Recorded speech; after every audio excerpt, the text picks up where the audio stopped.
당신은 쉬어도 괜찮습니다. 당신은 놀아도 괜찮습니다. 당신은 이뻐도 괜찮습니다. 당신은 잘나도 괜찮습니다. 당신은 화려해도 괜찮습니다. 당신은 부자여도 괜찮습니다. 당신은 누려도 괜찮습니다. 당신은 똑똑해도 괜찮습니다. 당신은 즐겨도 괜찮습니다. 당신은 기뻐해도 괜찮습니다. 당신은 편안해도 괜찮습니다. 당신은 아파도 괜찮습니다. 당신은 게을러도 괜찮습니다. 당신은 이기적이어도 괜찮습니다. 당신은 백수여도 괜찮습니다. 당신은 화가 나도 괜찮습니다. 당신은 우울해도 괜찮습니다. 당신은 못나도 괜찮습니다. 당신은 실패해도 괜찮습니다. 당신은 빈둥거려도 괜찮습니다. 여러분, 이 말을 들으시는 마음은 어떠신가요? 위의 내용들이 그대로 그렇지 하고 동의가 되시나요? 어떤 부분은 당연하지 라고 말씀하실 부분도 계실 것이고, 어떤 부분은 느낌적으로 착붙이 되지 않는 부분도 있을 것입니다. 성경 전도서 말씀에는 이렇게 이야기합니다. 3장 1절입니다. 모든 일에는 다 때가 있다. 세상에서 일어나는 일마다 알맞은 때가 있다. 태어날 때가 있고 죽을 때가 있다. 심을 때가 있고 뽑힐 때가 있다. 죽일 때가 있고 살릴 때가 있다. 허물 때가 있고 세울 때가 있다. 울 때가 있고 웃을 때가 있다. 통곡할 때가 있고 기뻐 춤을 출 때가 있다. 돌을 흩어버릴 때가 있고 모아들일 때가 있다. 껴안을 때가 있고 껴안는 것을 삼갈 때가 있다. 찾아 나설 때가 있고 포기할 때가 있다. 간직할 때가 있고 버릴 때가 있다.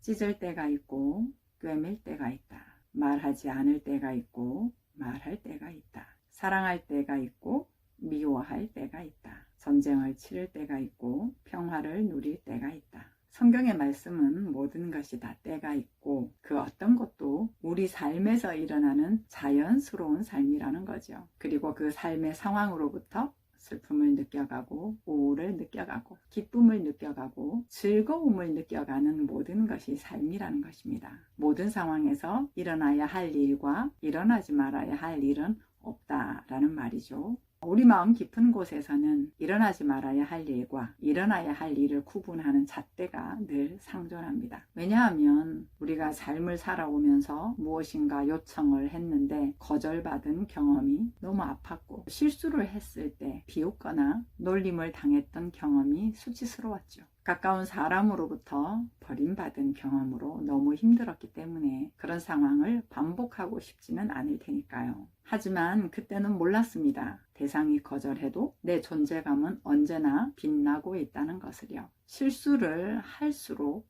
그것들은 많은 경험치가 된다는 사실을요.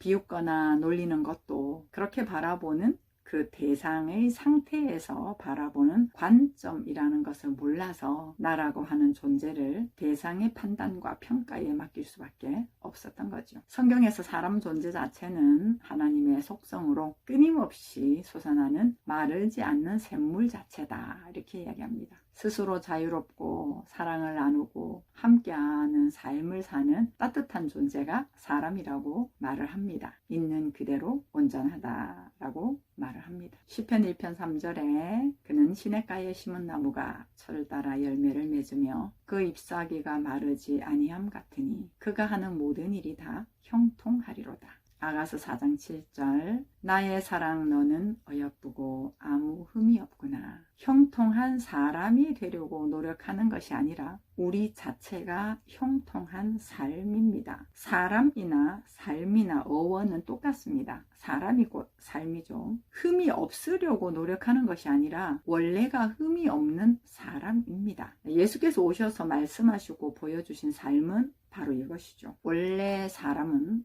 하나님의 형상으로 보시기에 심히 좋은 사람입니다. 그것을 잃어버리고 있으니 우리로 하여금 일깨워 주셔서 예수께서 사셨던 그 삶을 우리도 사는 것, 이것이 바로 하나님의 뜻이고 우리의 행복이고 성전이 완성되는 우리 안에 성령으로 세워지는 삶을 얘기를 하는 것이죠. 이러한 사실이 삶으로 펼쳐지기 위해서는 우리의 일상 가운데 스스로에게 하고 있는 말과 생각이 사실이어야 합니다. 늘 스스로에게 주입하는 말이 있죠. 제가 다시 질문을 해보려고 합니다. 아침에 일어나거나 저녁에 잠들기 전 매일 매 순간을 살면서 여러분은 어떠한 말과 생각을 스스로에게 하고 있는 것인지요? 겉으로 드러나는 많은 생각들이 있을 겁니다. 그리고 많은 행동도 있겠죠. 하루가 힘들다고 느껴질 수도 있고 마음에 들지 않는 대상으로부터 짜증과 원망이 있을 수도 있습니다. 반복되는 일상이 지루할 수도 있겠지요. 때로는 몸이 아파 우울할 수도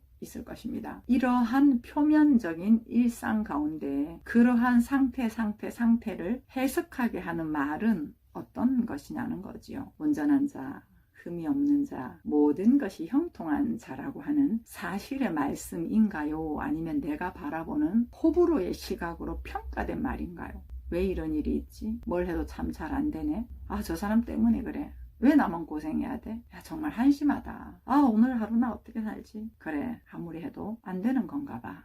이런 것들이 내적으로 흐르고 있지는 않습니까? 외적으로 어떤 상황이든 내적으로 어떤 상태이든 성경의 말씀은 변함이 없습니다. 아마도 나의 익숙한 생각, 내가 해석하는 관점 있죠. 그것을 내려놓고 좀 전에 읽어드렸던 성경의 그 말씀만 사실이야 라고 하면서 내가 생각하고 있는 것을 다 던지기에는 불안하기도 할 겁니다. 왜냐하면 뭔가 부족하다고 느껴야 잘할 것 같고 체근을 스스로한테 해야 발전이 있을 것 같고 그리고 뭔가 결핍이 있어야 노력하지 라고 하는, 그래서 그러면 안 돼, 더 잘해야 돼, 노력해야 돼, 만족하면 안 돼, 이런 걸로 스스로의 채찍이 있어야 동기부여가 될 것 같아서 그렇습니다. 이기적이어도 괜찮아 라고 하면 계속 이기적이고 욕심이 커질까봐 두렵잖아요. 그러니까 이기적이면 안 돼, 이기적으로 살면 안 돼, 이렇게 이제 자꾸 스스로를 체근하는 거죠. 그러나 사람은 원래가 욕심이 없습니다. 물리적으로 보더라도 내가 배가 부르면 음식에 욕심이 없잖아요. 배가 고프니 욕심을 부리는 거죠. 그 원래 사람이 채워져 있는 존재라는 것,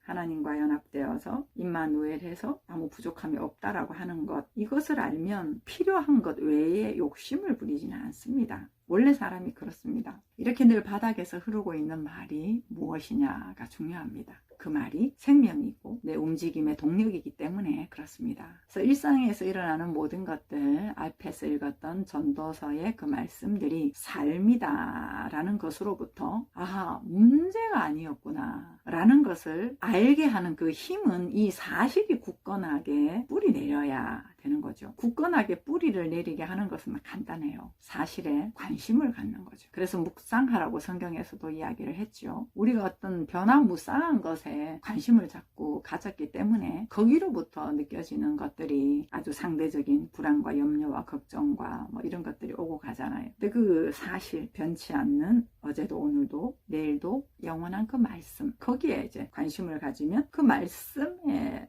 또 걸맞는 우리의 삶이 현실적으로 일어나지 않겠습니까? 그래서 이 사실이 뿌리가 내려지면 마치 항상 떠있는 태양처럼 어둠과 빛이 일반이다 라고 한 것처럼 모든 삶을 살 수 있습니다. 어둠이라고 피하고 빛이라고 좋아하고 이렇게 하지 않기 때문에 그렇습니다. 이게 이제 온전하다라는 이제 개념이거든요. 이렇게 되면 뭐 어떤 것도 피할 이유가 없는 거죠. 슬플 때도 개운하게 울 수 있고요. 아플 때도 아픔을 고스란히 살게 됩니다. 난 안 아파 이런 게 아니라 기쁜 것도 불행하면 어떡하지? 이런 염려가 아닌 온전한 기쁨을 살 수 있습니다. 그리고 스스로의 필요로부터 무엇이든 도전할 수 있는 거죠. 지금 필요하지 않은 것은 있어도 하기 싫어 라는 건 없습니다. 모든 것이 예스고요. 어떤 것에도 감사합니다. 이러면 안 돼 라고 하는 동기부여가 아닌 자발적인 스스로의 창조성으로부터 삶의 움직임을 적극적으로 가져갑니다. 여기는 호불호가 없죠. 스스로의 필요로 어떤 것도 살게 되니 내적 힘은 강건해집니다. 이렇게 강건해질 수밖에 없는 것이 스스로가 스스로에게 힘 빠지거나 아프게 하는 해석은 하지 않기 때문에 그래요. 그런 해석이 있을 수가 없어요. 뿌리가 온전이고 뿌리가 흠이 없고 뿌리가 사랑이기 때문에 해석 자체가 표면적 행위나 감정에 따라 달라지지 않습니다. 그 사실의 뿌리에 근거해서 살 때 오히려 부조화를 있는 그대로 느낄 수 있습니다. 피하는 것이 아니라 잘못된 게 있는데 잘못 안 된 척 막 이렇게 하는 것이 아니라 그 자체를 부조화를 느껴가는 거죠. 있는 그대로 인정할 수 있기 때문에 부조화스러운 행위나 감정은 자연스럽게 변화되겠죠. 미안함도 자연스럽게 살 수 있고요. 고마움도 죄송함도 사실의 정체성으로 뿌리가 당당해야 표현을 하고 그것을 살 수 있습니다. 하루 종일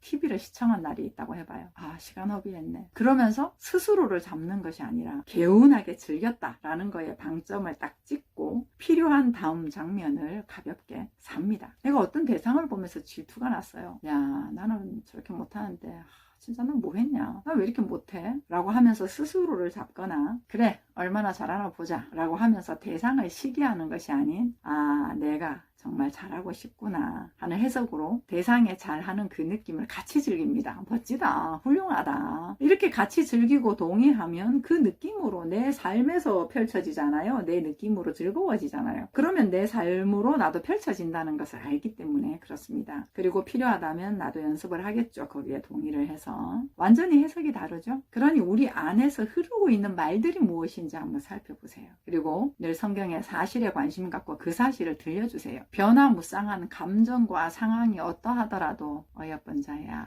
너는 아무 흠이 없구나, 이러한 사실을 인식하면서 움직여 보세요. 그 방향이 완전히 다른 거예요. 아침에 일어나면서 거울을 보면서 일을 하면서 저녁에 잠자리에 들기 전에 그렇게 사실의 말을 스스로에게 들려주세요. 말이 생명이잖아요. 그 말을 먹으면 그 말이 나오고 그 말이 내 세포가 되고 내 생활 관점이 되고 습관이 그렇게 되는 거죠. 우리의 행동이나 우리의 정서라고 하는 부분은 스스로가 내적으로 하는 말의 코드와 같은 형태가 외적으로 드러나는 거니까요. 신명기 6장 6절입니다. 내가 오늘 너희에게 명하는 이 말씀을 마음에 새기고 어여쁜 자여, 너는 아무 흠이 없구나. 이것이 사실입니다. 감사합니다.